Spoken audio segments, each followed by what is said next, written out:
équitation de tradition. Alors la première idée que ça suggère, c'est les équitations de travail de la péninsule ibérique, qui sont appelées équitations de tradition. C'est pour les taureaux, pour le bétail, ou en Camargue. Et puis dans le dossier UNESCO, on a mis équitation de tradition française. Alors c'est pas du tout une volonté des cavaliers et de la commission qui s'en est occupée. C'est parce que le ministère de la Culture nous avait dit que si on mettait tradition, pour l'UNESCO, ça passerait beaucoup mieux. Le dossier passerait beaucoup mieux. Donc on a équitation de tradition française pour tout simplement équitation française. Classique. Ah, alors. Ça commence. D'accord, ça y est. Alors il y a un problème avec classique. Parce que le terme classique, normalement, veut dire qui mérite d'être enseigné. Donc la littérature classique mérite d'être enseignée. Donc il n'y a pas qu'une seule forme d'équitation qui mérite d'être enseignée.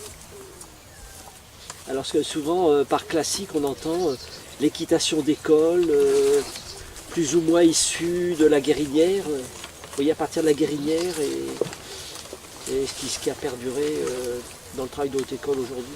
Moi, j'ai interprété la tradition, c'est la tradition classique de les grands maîtres de toute l'Europe pour beaucoup de siècles. Et là, on a des gens qui connaissent bien les chevaux. Il n'était pas scientifique, il n'avait pas tout ça, mais il a énormément de sens commun et il a respecté dans beaucoup de sens les chevaux et le grand maître, pas tous. Hein. Et il a avancé dans l'art d'équitation et ça, il est un rêve de moi de faire tout ça, mais sans tout le contrôle.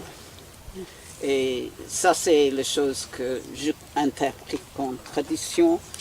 Et l'autre, maintenant, on a cet énorme problème avec celle qui s'appelle l'éthologie, qui n'était pas éthologie, c'était en anglais, c'est natural horsemanship.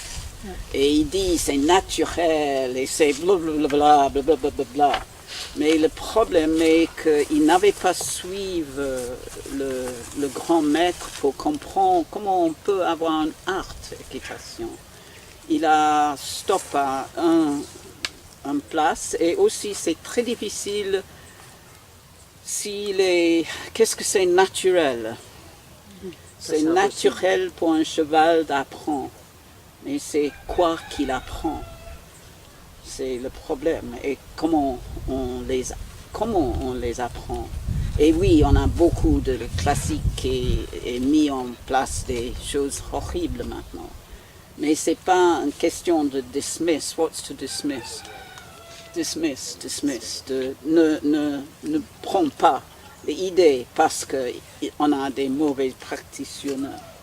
Vous comprenez? Est-ce que vous pouvez donner un exemple de ce que vous dites? Dites des choses. Can you give an example for these horrible things?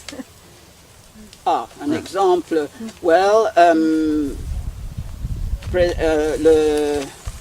le gens qui a la Spanish Riding School, qui a écrit un livre qui s'appelle Mes chevaux, mes apprendeurs. Podjanski, oui. Ouais.